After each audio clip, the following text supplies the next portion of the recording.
Hello everyone, welcome back to my channel. I'm Crafty and today we're going to discuss the Kashtira engine in Dragunity. So I'm going to talk about what does the Kashtira engine consist of and what are the pros and cons of the engine in Dragunity. So we're going to tackle this subject in Pure Dragunity specifically, and the reason for that is because I think that Pure Dragunity is the most consistent version right now in Master Duel. All the other engines that you can play with Dragunity, like Bestial, Centurion, like Wind Forest, etc., like all of those, like they all can be played, but they do not offer anything crazy like to Dragunity, because they can actually hurt Dragunity more than helping it because of some consistency issues when drawing your first opening cards. So even Bestials, like they sometimes generate like some bricked hands, even though they increase the ceiling of the deck and they add more options to the deck. Unfortunately, those other versions can sometimes suffer from consistency issues. That's why I think I'm going to focus more on the pure version for now until I find the proper solution for the other engines. So this is a list that you can use with the Kashtira engine. I tried my best to make it as consistent as possible. So you notice here I took out the Foolish Burial Goods and the Rainbow Bridge package, and I took out the Swallows cards. You don't want to play those with Kashtira. And also I noticed that the Foolish Burial Goods and the Rainbow Bridge, sometimes they break your hands in Master Duel specifically, because one, the shuffler sucks. It's not a good shuffler. Like there is like something with the shuffler that keeps forcing the one-offs in your hand basically, and sometimes that generates bricked hands a lot more than it should be. Also, because we're not playing the Rainbow Bridge package, we can just cut these Swallows cards because we won't have enough Winged Beasts to justify playing them. And also those cards are situational in deck lists that are not pure Dragunity. So yeah. But we don't want to lose starters, obviously. So in their place, we play the Kashtira engine, which consists of Fenrir, like 3 copies of Fenrir, 1 Rise Heart, and 1 Wraithsoth. We do not play like Unicorn and Birth because those 2 cards do not add anything to the deck. They do not add consistency because they don't even start a combo, and they don't even contribute to the combo in any shape or form. And they are also bad drawing going second, because Unicorn does nothing going second basically, okay? As opposed to Fenrir, which is very good going second. And that's the main appeal of the Kashtira engine, by the way. The main appeal of the Kashtira engine is not to actually have combo, but that's just a bonus. The main reason you want to play the Fenrirs specifically is because of going second. Because Dragunity does not really have any options going second. So if you can add a starter that also serves as a board breaker going second, that's great. That's great for us. So that's why we play the Fenrir. That's why we also play Talent. There is even an argument to actually play 2 Talents if you find the space for it. Like this card is really good in conjunction with Fenrir. And we cut 1 copy of Droll because having 2 Droll is nice to draw them, like to have like a more chances to draw them. However, in this Q-Tune meta, you don't want to have multiple Drolls because that increases your chances of your opponent stacking 1 Droll on top of your deck once they use Q-Tune Q. So you don't want your opponent to stack your top deck as Droll, because Droll is one of the worst cards you can draw for turn going second against Kultun. So playing 1 copy is nice. If you draw it, you draw it. Like it is what it is. You just use it on your opponent. If you don't draw it, hopefully it's buried deep in your deck and your opponent will not stack it on top of your deck. Besides that, the rest of the list is self-explanatory. And in order to play the Kashtira engine, obviously in the extra deck you want to play Red Raptor, Arsenal Falcon. This is your bridge to go into the Dragunity package, because this bridges your Kashtira to go into Dragunity through summoning Querness. Okay, so this is your bridge, but you're not gonna go into this very often, because you're only gonna go into this if you actually start your combo with Fenrir. So let's talk about Fenrir. So Fenrir's appeal, in my opinion, is in its going second potential. It's not in its combo potential, because Fenrir is actually our worst starter, and you will see why once I start explaining the combo. But yeah, so Fenrir as a starter plays into every single hand trap, from Droll to Nibiru to every single one, like Ash, Bell, like Veiler, Imperm, etc. Like, he plays into everything, and that can be a bad thing, but also can be a good thing, depending on your hand. So for example, let's jump into like the replay here, or live play, I guess. So here, this hand is very good. Why? Because this hand actually allows us to start our combo with Fenrir without worrying about disruption. And the reason for that is because you only ever want to start your combo with Fenrir in two cases. The first case, which is obvious, and we're not gonna think about it that much, which is if Fenrir is your only starter in your hand. So if Fenrir was your only starter and all other cards in your hand like are not starters or extenders, then you don't have a choice. You need to start your play with Fenrir. So we're not gonna think about that case, because that case is obvious. Okay. So the only other case where you start with Fenrir voluntarily is when you have either another starter in hand, like in this case, or you have enough extension to extend beyond Falcon. Okay. Because otherwise, as you will see here, if we start our play with Fenrir, so here you immediately play into Ash, and here you play into Droll, and you know, like, there is a lot of stuff that you can play into with Fenrir. That's why it's our worst starter.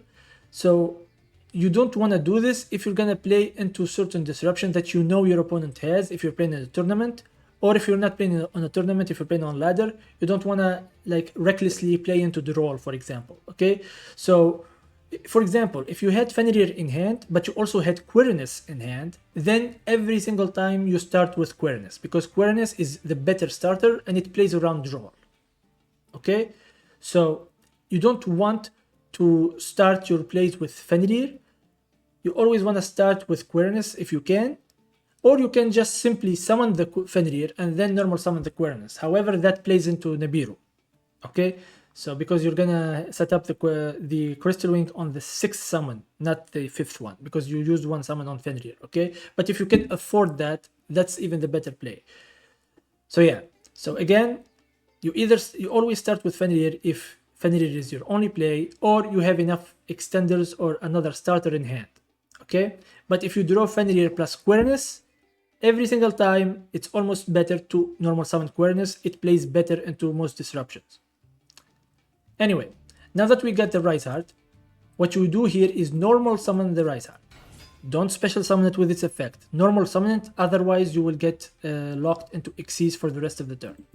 Now we're going to activate Rise Heart, banish the Fenrir and banish the top 3 card of my opponent's deck, and we're going into Falcon. This is the choke point of this combo, and most likely your opponent is gonna negate this or disrupt this in some form.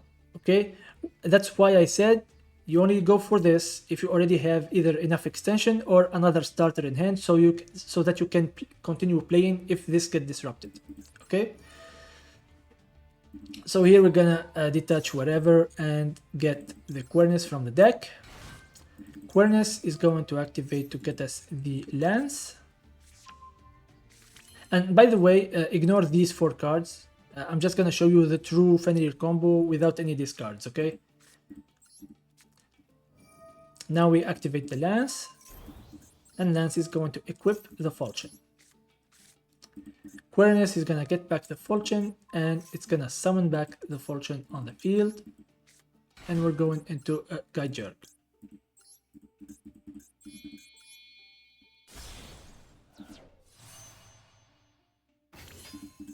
Yugioh is going to get the Zephyros specifically here.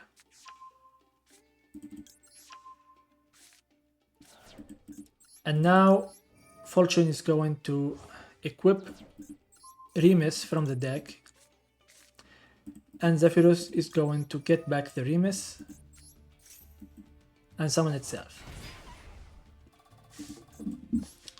Now we can go into Romulus with Gajorg and Falcon.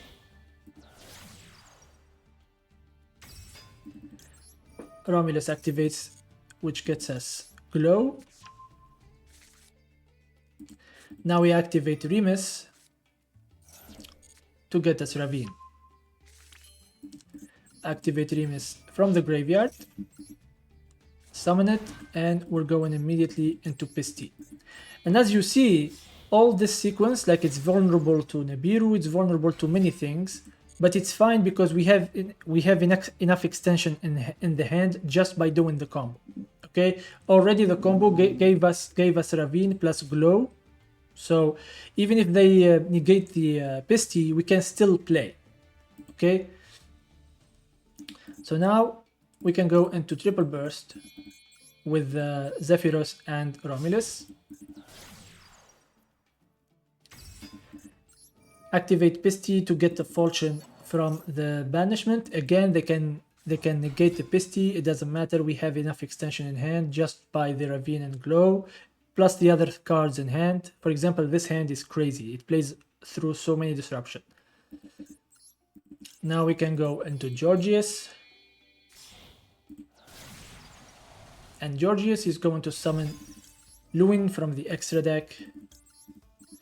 And Lewin on special summon is going to equip the Gajorg from the graveyard. Now we can finally play the Glow and use the Glow. We're not even gonna use the Mistletoe, by the way. This is just there for like as a target for Glow, basically, to search from the deck or the graveyard. So once we summon this with the Glow, we can activate Gajorg to access Ringworm. And you notice this whole combo did not even require the use of Phalanx or Kus. Okay. So now we can go into Seal to get the Pisty off of the field. And now we can finally activate Ringworm. We activate Lewin first, obviously, to re-equip on Georgius. And now we can activate the Ringworm to summon the token. And here we can go into Savage. And here it's important to go into Savage, not Crystal Wing. And I will explain why in a second. Equip the Triple Burst. And that's it. That's the full Fenrir combo. So this combo is very, very layered and very, very very efficient. It's very layered in its interactions and its combo steps as well, but also it's very efficient in resource use, because we only used like 9 extra deck cards, and also we did not use a single tuner except for like Fortune and Remus. Okay, we did not use Phalanx, we did not use Kus. So this is very efficient, and the end board is decent enough. Like, we have Savage, we have Georgius, which can also summon Aridver on the opponent's turn, and we have Seal. Plus, we have 6 cards in hand. We know Ravine and Mistletoe, that's all we know, and 4 other unknown cards. Okay, so while this combo is efficient, and while it is like a magnet for hand traps, the strength of this combo lies in its end board. And I'm not talking about the disruption, I'm talking about the composition of the end board. If you notice, the end board is made of 3 dragons, but they are all 3 different types. We have a dark, a wind, and a light. So the strength of this combo is that once you pass, your opponent cannot super poly this board immediately. They need to play into it first to get some interaction out of us, and then once we delay the Aridver summon with Georgius, then they can super poly the Georgius and Aridver if they have super poly. Okay, so they are forced to play into the board first, then maybe use the super poly once we decide to summon with Aridver. Sometimes you can just get away without summoning Aridver, okay? So yeah, so that's the strength of this end board. Like it's not super polyable immediately. So you force your opponent to interact with you first, and then you can summon the Aridver as late as you can. Okay. What else? So yeah, so this is basically a Fenrir 1-card combo that did not require a single discard in hand, and it ends on a board that is not immediately super polyable, and it offers many layers of disruption as well. And please don't get greedy. Sometimes you get like this hand, for example, like you could have very easily like summoned the Crystal Wing on that Guy Jerk plus Ringo Worm token. You could have summoned like the Crystal Wing and then extend with the Ravine plus Mistletoe to go into Savage that way. Don't do that, because I made that mistake on stream and it was bad, because then my board was super polyable from the draw phase. So my opponent just immediately super polyed away my Crystal Wing plus Georgius, and I was left with like just Seal plus Savage. So yeah, don't do that. So yeah, so that's the strength of the combo. And like I said, I talked about how Fenrir is also good going second, because you summon it immediately and it immediately pins down one of your opponent's monster's effects, so they have to deal with it before doing anything else. So yeah, so that's the Kashtira engine, that's the combo, that's the most efficient way you can do it. There are other ways you can do it, where you can summon like Aridver a little bit early, like on the 7th summon, I think. But since I figured that since you are already playing into Nibiru anyway, might as well just continue and bait out as many disruptions as you can before actually using your Ravine and your Glow and whatnot. You know what I mean? So I think this is the most efficient way to do it. And yeah, and it sets up a board that cannot be immediately super polyed. So yeah, so that's the Kashtira engine. So that's how you can use it in the pure version. Those were the pros and cons, and yeah, I hope you guys have fun. I will leave you with the deck list again. This is the deck list. So one last time, and yeah, that's it. I hope you guys enjoyed the video. Please remember to subscribe, leave a like and comment to help me out a little bit. I would really appreciate it. Make sure you join the community server to get notified whenever I upload a video on YouTube and whenever I go live on Twitch and YouTube.